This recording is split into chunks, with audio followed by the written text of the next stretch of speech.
Please subscribe and don't forget to press the bell icon to get notified whenever we upload a new video.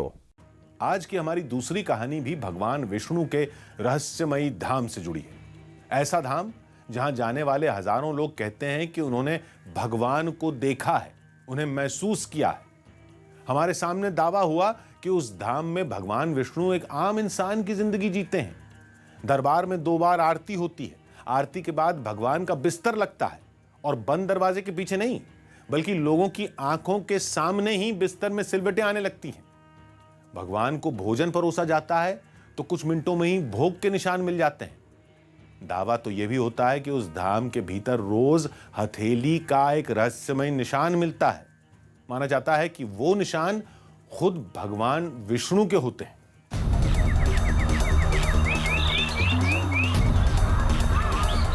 रास्ता भी मालूम था और मंजिल भी अनजान नहीं थी, लेकिन सफर का हर मोड़ एक बड़ा सवाल था।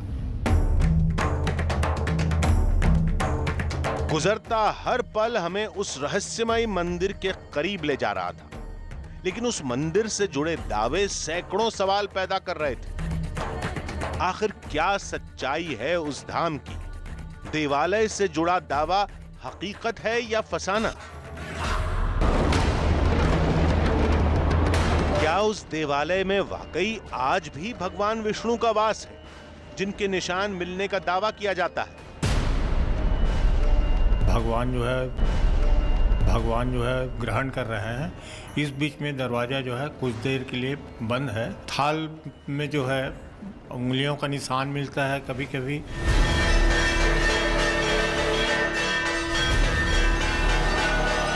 रोज 2 बार आरती होती है। 2 बार गर्भगृह को 2 तालों में बंद किया जाता है और जब कपाट खुलते हैं तो इसकी माया का महिमा यही जाने। संसार में सबसे बड़े विश्व का स्वामी है। शुक्लांबरधरं विष्णुं। कहते हैं उस धाम में ये चमत्कार युगों से हो रहा है। प्रसन्नवदनं ध्याये। खुद विष्णु भगवान अपनी मौजूदगी के निशान एक नहीं 2 बार छोड़ जाते हैं।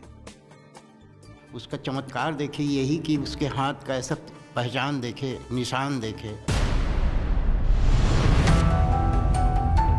इस दावे की पड़ताल में हमें 1 नहीं 2 नहीं कई चुनौतियों का सामना करना पड़ा। इसके लिए हमें दिल्ली से करीब 1300 किलोमीटर दूर रायपुर के राजिम के राजीव लोचन विष्णु मंदिर तक का सफर करना पड़ा।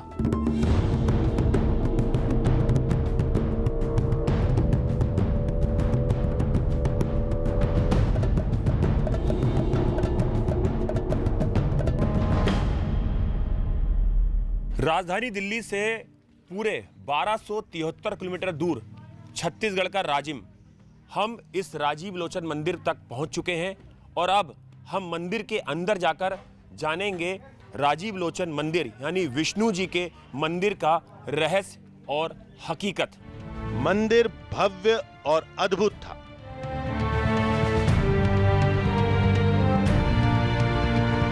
हमने पहले पूरा मंदिर देखा, हर कोने को जांचा और परखा, कई लोगों से बात की, लेकिन इस मंदिर से जुड़ा हमें कोई भी पौराणिक तथ्य नहीं मिला, सिवाय एक कहानी के। सदियों पहले राजिम को कमल क्षेत्र पद्मावतीपुरी के नाम से पुकारा जाता था।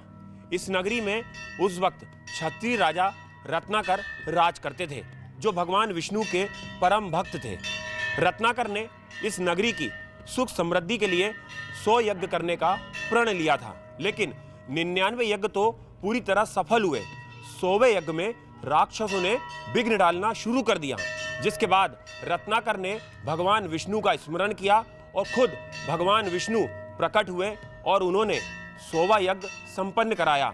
जिसके बाद भगवान विष्णु ने राजा रत्नाकर से वरदान मांगने को कहा और उसके बाद राजा रत्नाकर ने भगवान विष्णु से ये वरदान मांगा कि आप सदा सदा के लिए इस राजिम नगरी में विराजमान रहें और यहाँ के लोगों की सुख समृद्धि का केंद्र बने। इन कहानियों में हमारी कोई दिलचस्पी नहीं थी। हमें तो इन कहानियों में एक ऐसे सिरे की तलाश थी जो मंदिर से जुड़े रहस्य को सुलझाने में मदद करे, लेकिन चमत्कार की कथाओं के अलावा कुछ नहीं मिला। ये भगवान राजीव लोचन जी रात्रि में जब शयन का उनका बिस्तर लगता है, सवेरे जब मंदिर खुलता है, पुजारी भी देखे हैं, हम भी देखे हैं, बिस्तर बिखरा हुआ नजर आता है। ये कहानियां उस दावे से जुड़ी थीं जिनकी पड़ताल हमें यहाँ करनी थी, और इसके लिए दोपहर की आरती और रात की शयन आरती का इंतजार था। लेकिन एक बात ने हमें चौंका दिया। हर रोज अनाज का भोग लगाया जाता है थाल द्वारा, जिसमें भगवान स्वयं प्रसादी लेते हैं और उसमें प्रसादी में निशान भी दिखाई दिए जाते हैं। तो उन्हें प्रतिदिन चावल दाल और सब्जी का भोग लगाया जाता है, और भोग लगाने के बाद जब पुजारी वहाँ से बाहर होता है, उस दरमियान कई बार ऐसा देखने को मिला कि जहाँ 5 उंगलियों का निशान उस थाल पे होता है। दावे के मुताबिक भगवान विष्णु की दोपहर की आरती से पहले भोग लगता है। कहते हैं भगवान वो भोग अपने हाथों से ग्रहण करते हैं, जिसके निशान भी मिलते हैं। इसके बारे में हमें किसी ने नहीं बताया था। तब तक भोग का समय हो चुका था, लिहाजा हम तेजी से गर्भगृह की तरफ बढ़े। अंदर गर्भगृह में भगवान विष्णु की अद्भुत प्रतिमा थी। मंदिर में दोपहर की आरती और भोग लगाने की तैयारी शुरू हो चुकी थी। दोपहर के 12:30 बज चुके हैं और इस वक्त जो राजीव लोचन है भगवान विष्णु, उनकी जो मध्याह्न आरती है वो चंद सेकंड में शुरू होने वाली है। उसके बाद बाकायदा यहाँ पर जो भगवान विष्णु है उनका शयन कक्ष यहाँ पर तैयार होगा। उनके लिए शयन यहाँ पर लगाया जाएगा, जो बिस्तर है, और उसके बाद वो यहाँ पर विश्राम करने चले जाएंगे। आरती के बाद भोग लगेगा। दावा है कि उसी भोग की थाली में विष्णु देव के हाथ के निशान मिलते हैं। फिर भोग की थाल को ढककर भगवान विष्णु के सामने परोसा गया। फिर कपाट बंद कर दिए गए। लोगों में मान्यता है कि अंदर रखे भोग को भगवान अपने हाथों से ग्रहण करते हैं, जिससे जुड़े निशान बाद में दिखाई देंगे। लोग खड़े होकर कपाट खुलने का इंतजार कर रहे थे। थोड़ी देर बाद मंदिर का कर्मचारी अंदर गया। कुछ देर तक दरवाजा बंद रहा। फिर भोग का थाल लेकर वही कर्मचारी बाहर निकला। हम थाल के निशान को देखना चाहते थे, दिखा देना अविनाश जी, दिखा सकते हैं, लेकिन हमें मना कर दिया गया। लेकिन हमें उन निशानों को देखना था जिनके बारे में दावा किया जाता है। हम पीछे पीछे रसोई घर तक चले गए, जहां भोग का प्रसाद रखा जाता है। वहां हमने उस थाल को सामने निकाल कर देखा। उसमें वाकई फूल गिरे थे, जैसा पुजारी ने दावा किया था। चावलों पर कुछ निशान थे, लेकिन देखने से समझ में नहीं आ रहा था। लेकिन हमें इन फूलों और निशानों पर भरोसा नहीं था, क्योंकि भोग का थाल कपड़े से ढककर अंदर रखा गया था और अंदर कई पुजारी भी थे। बाहर निकालते समय भी थाल ढका था। ऐसे में कैसे माना जाए कि ये फूल और निशान पहले नहीं थे?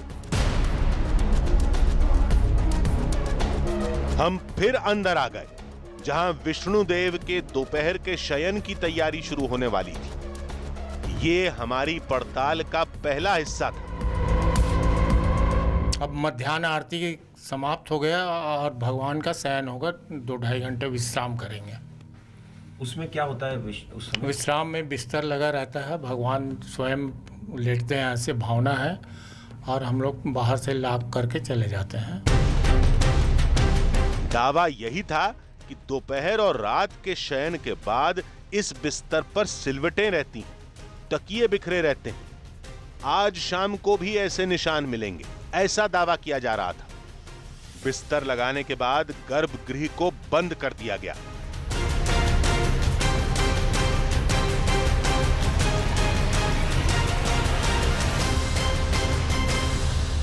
गर्भगृह के दरवाजे बंद हो चुके हैं। अब आप देख सकते हैं 2:30 बजे जो मंदिर है वो वापस खुलेगा। उसका गर्भगृह, ये दरवाजा है लकड़ी का, उसमें ये ताला बाकायदा लगा दिया गया है। जो मुख्य पुजारी जी हैं उनके पास इस ताले की चाबी है, आप देख सकते हैं। अब यहाँ पर जो भगवान विष्णु है वो विश्राम कर रहे हैं। पुजारी जी ये बताइए, अब क्या अंदर भगवान विष्णु आके विश्राम करते हैं? हाँ, ऐसी भावना है कि भगवान जो है उसमें स्वयं शयन करते हैं। लक्ष्मी माता और योग माया माता साथ में उनकी सेवा करते रहती है, ऐसा भावना है हम लोगों को। कपाट को बंद करके पुजारी के साथ सभी लोग वहां से चले गए। गर्भगृह के दरवाजे पर ताला लगा था। अब इंतजार था 2:30 बजने का, जब कपाट को खोला जाएगा और वही दिखेगा जिसका दावा किया जाता है। गर्भगृह के दरवाजे बंद हो चुके हैं और अब भगवान विष्णु जो हैं वो मां लक्ष्मी के साथ अंदर विश्राम कर रहे हैं। ये लोगों की आस्था है और लोग, यहाँ के जो लोग हैं वो ऐसा मानते हैं कि ये हकीकत है, कोई फसाना नहीं है, कोई अंधविश्वास नहीं है। यहाँ के लोगों का कहना है कि इस गर्भगृह के अंदर भगवान खुद आकर यहाँ पर विश्राम करते हैं, इसलिए बाकायदा उनके लिए यहाँ पर जो शयन है वो यहाँ पर लगाया जाता है। बाकायदा जो बिस्तर है वो यहाँ पर सजाया जाता है। और अभी आप देख सकते हैं दरवाजे बंद हैं, उन पर ताला लगा हुआ है, लेकिन 2:30 बजे जब भगवान विष्णु विश्राम करके जागेंगे तो ये जो पट है मंदिर के, ये एक बार फिर से खोल दिए जाएंगे। फिर मुख्य दरवाजे को भी बंद कर दिया गया। अब हमें भी 2:30 बजने का इंतजार था। हम भी उस चमत्कार को आंखों से देखना चाहते थे, कैमरे में कैद करना चाहते थे। और जब गर्भगृह के कपाट खुले तो ये कैसे हो सकता है कि किसी मंदिर में खुद भगवान दिखाई देते हो? कहते हैं वहां भगवान की मौजूदगी साफ महसूस होती है। देखते ही देखते थाली में भोग लग जाता है, चादर में सिलवटें आ जाती और हाथ का निशान प्रकट हो जाता है। शुरुआत में हमें भी ये सब कुछ वाकई मजाक लगा, दावों पर रत्ती भर भी यकीन नहीं हुआ। लेकिन जब हमारी टीम उस मंदिर में पहुंची, मंदिर की कहानी को समझा, वहां दिखाई देने वाले सबूतों को देखा तो लाजवाब रह गए। हमारे सामने कुछ ऐसी तस्वीरें थीं जो इससे पहले हमने कभी नहीं देखी थी। दोपहर 2:30 बजते ही मंदिर के सामने भीड़ जमा होनी शुरू हो गई। सबको पुजारी का इंतजार था। पुजारी के आते ही मुख्य दरवाजा खोला गया। घंटियों की टंकार के बीच पुजारी और दूसरे लोग गर्भगृह की तरफ बढ़े। आज अंदर क्या दिखेगा?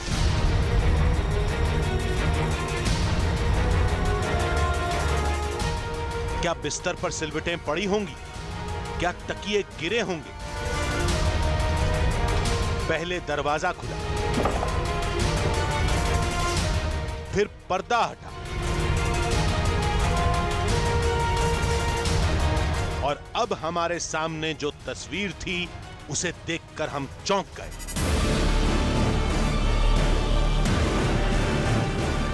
अंदर बिस्तर बिल्कुल वैसा ही था जैसा गर्भगृह बंद करने से पहले छोड़ा गया था।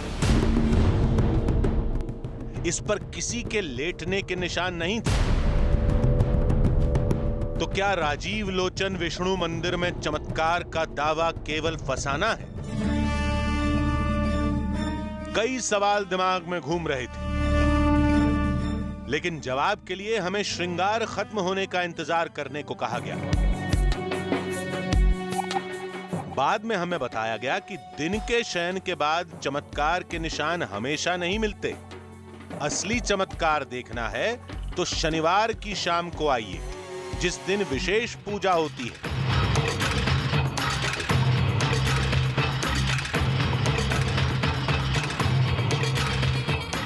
शनिवार और को जो है इनमें तिल्ली का तेल कच्चा वाला जो है ना पेराई करके सीधा निकाला रहता है गया रहता है, उसी को जो है भगवान में लगाया जाता है, तो वो जो है बहता नहीं है।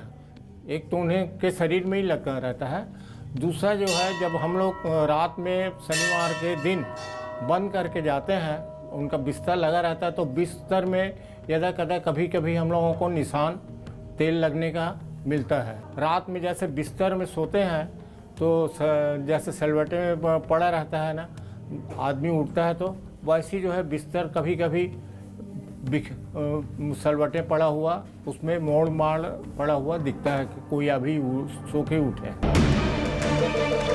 संयोग से हम शनिवार के दिन ही पहुंचे थे और आज ही के दिन रात में वो विशेष पूजा होनी थी जिसमें भगवान विष्णु की प्रतिमा की तेल से मालिश होती है। बिस्तर लगाकर गर्भगृह को बंद कर दिया जाता है और सुबह सिलवटों के साथ तकिए या फिर चादरों पर तेल के निशान भी मिलते हैं।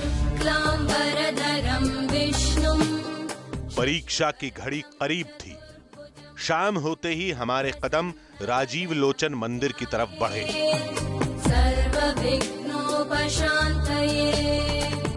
शयन आरती रात 8:30 बजे होती है।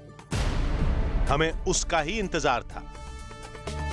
थोड़ी देर बाद हम गर्भगृह में पहुंचे जहां शयन आरती की तैयारी शुरू हो गई थी। रात के ठीक 8:30 बज चुके हैं और भगवान विष्णु की जो शयन आरती है उसकी तैयारियां शुरू हो चुकी हैं।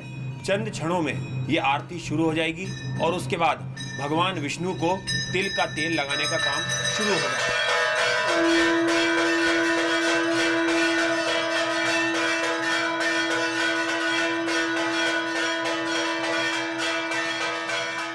अब भगवान विष्णु के जो वस्त्र हैं उन्हें बदला जाएगा और इसलिए इस पर्दे को लगा दिया जाएगा।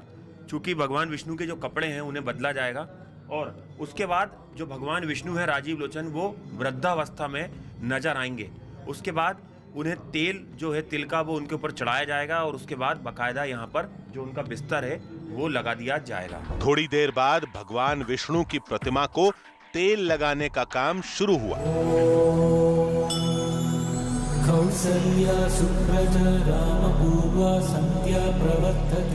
यहाँ मौजूद सभी लोगों का दावा था कि सुबह इसी तेल के निशान उस बिस्तर पर मिलेंगे जो विष्णु देव के सोने के लिए गर्भगृह में लगाया जाएगा। बिस्तर जो है भगवान जी का शयन का, इसको हम ही लगाते हैं। जो लगाते हैं रात में पूरा सफाई करके साफ करके रखे रहते हैं। जब कभी सुबह अचानक हमको भी इस जगह में भगवान का जो बिस्तर रहता है सल पड़ जा रहता है और तेल के निशान भी कई तेल रहता है, तो भगवान पूरा मतलब इस स्थान में रहते हैं। यहाँ तक जो भगवान जो हम चंदन लगाते हैं गीला वाला, ये भी भगवान के बिस्तर में पाया गया। मूर्ति पर तेल लगाने के बाद उसे कंबल से ढक दिया गया। उसके बाद मान्यता के मुताबिक भगवान विष्णु के सोने के लिए बिस्तर लगाने का काम शुरू हुआ।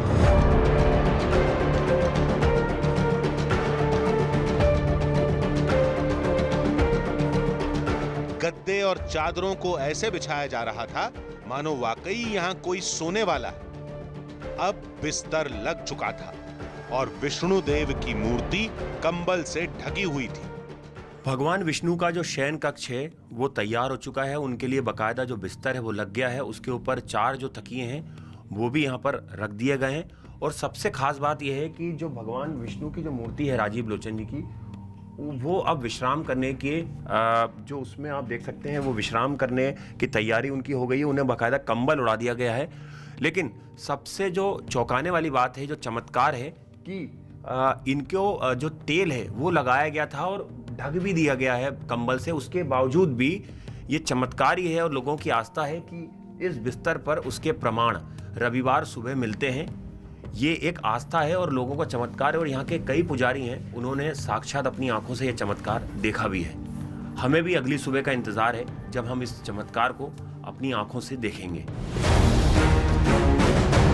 अंतिम प्रणाम करके गर्भगृह का पहला दरवाजा बंद किया गया।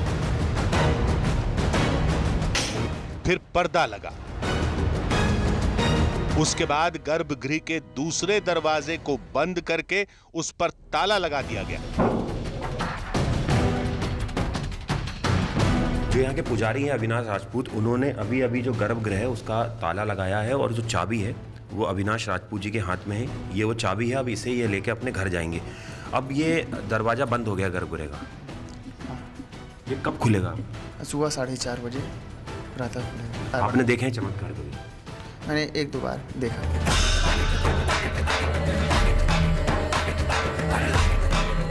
मान्यता के मुताबिक भगवान विष्णु के लिए बिस्तर लगाने के बाद गर्भगृह 2 दरवाजों में बंद हो चुका था। दूसरे दरवाजे पर बड़ा ताला लगा था। अब बारी तीसरे और मुख्य कपाट को बंद करने की थी। अब मंदिर और गर्भगृह 3 तालों में बंद था। फिर पुजारी के साथ सभी लोग मंदिर से बाहर चले गए। अब इस राजीव लोचन मंदिर में हमारी टीम और भगवान विष्णु की उस प्रतिमा के अलावा कोई नहीं था। अब चमत्कार के उस दावे और हमारे बीच बस 1 रात का फासला था। लेकिन इस बीच इस मंदिर में क्या क्या होगा हमें भी नहीं मालूम था। अंदर गर्भगृह के दोनों दरवाजों के साथ मंदिर के मुख्य दरवाजे पर ताला लगा था और चाबी पुजारी के पास थी, जो घर जा चुके थे। मंदिर के अंदर कैद होकर हम सुबह होने का इंतजार करने लगे। रात भर हम मंदिर के अंदर जांच परख करते रहे। गर्भगृह में जाने का शायद कोई दूसरा रास्ता हो। थोड़ी देर बाद हम आश्वस्त हो गए कि राजीव लोचन मंदिर में ऐसा कोई गुप्त रास्ता नहीं है। ये सब देखते समझते भोर हो गई। सुबह 4:30 बजते ही एक पुजारी मंदिर पहुंचे। पड़ताल के नतीजे का वक्त हो चुका था। गर्भगृह का पहला यानी मुख्य दरवाजा खुला। अब बारी दूसरे कपाट के खुलने की थी।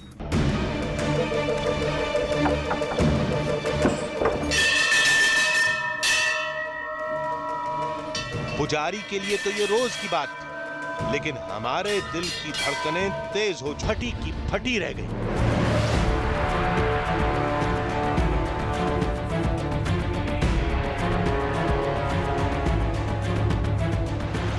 बिस्तर पर तकिए बिखरे पड़े थे, चादरों पर सिलवटें थी और एक तकिए पर तेल से बने पंजे के निशान थे।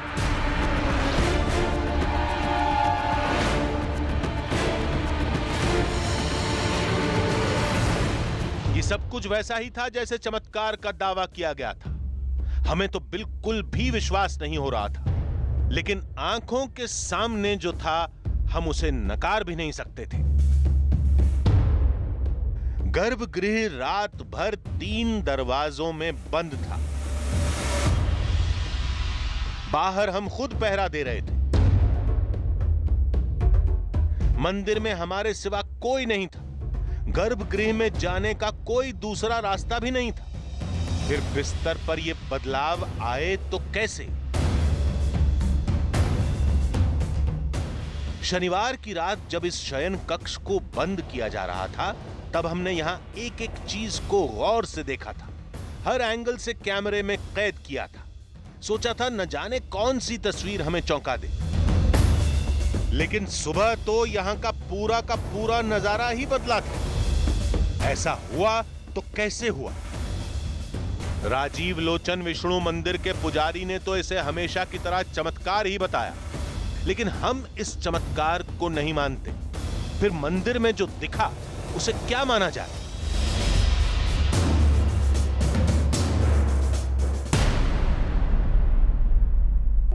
कुछ ऐसे अनसुलझे सवालों के साथ हमने दिल्ली में एक तर्कशास्त्री से मुलाकात की। उनको पूरी कहानी बताई, हर तस्वीर दिखाई। फिर तर्कशास्त्री ने सारी बातों को तर्कों की कसौटी पर जांचा परखा। इस तरह की खबरें तो हजारों बार, ये मूर्ति केला खा रही है, चावल खा रही है, तेल जो है उस पर करता है। तो ये कितनी बारी इसको खंडित करेंगे हम। और अगर आपने इसको खंडित करना है तो आपने सीसीटीवी कैमरा लगाने होंगे, और आपका पहला सवाल तो यही होगा ना कि भाई ये बंद क्यों है ये। और दूसरी बात, अगर भगवान, सोचना, अगर भगवान मूर्तियां खाना खा रही हैं तो वही मूर्ति क्यों खाना खा रही है, मेरे घर की क्यों नहीं खा रही है। उस धाम में जो भी हुआ वो कैसे हुआ, क्यों हुआ, इसे लेकर तर्कशास्त्रियों का अपना नजरिया हो सकता है, लेकिन हमें जो दिखा उसे खारिज करना भी आसान नहीं था। कुछ कहानियां ऐसी होती हैं जिन्हें खारिज करना भी मुश्किल होता है और साबित करना भी मुश्किल। कहने वाले हजार तर्क दे सकते हैं, पौराणिक भविष्यवाणियों को वैज्ञानिक आधार पर झुठला भी सकते हैं, लेकिन सवाल यह है कि अगर चमत्कार के ये दावे सिर्फ एक वैज्ञानिक घटना है तो फिर युगों पहले पुराणों में इनका जिक्र कैसे हुआ। अगले हफ्ते फिर मिलेंगे एक नई कहानी के साथ, जिसमें थोड़ा सच होगा, थोड़ा बहाना, आधी हकीकत, आधा फसाना।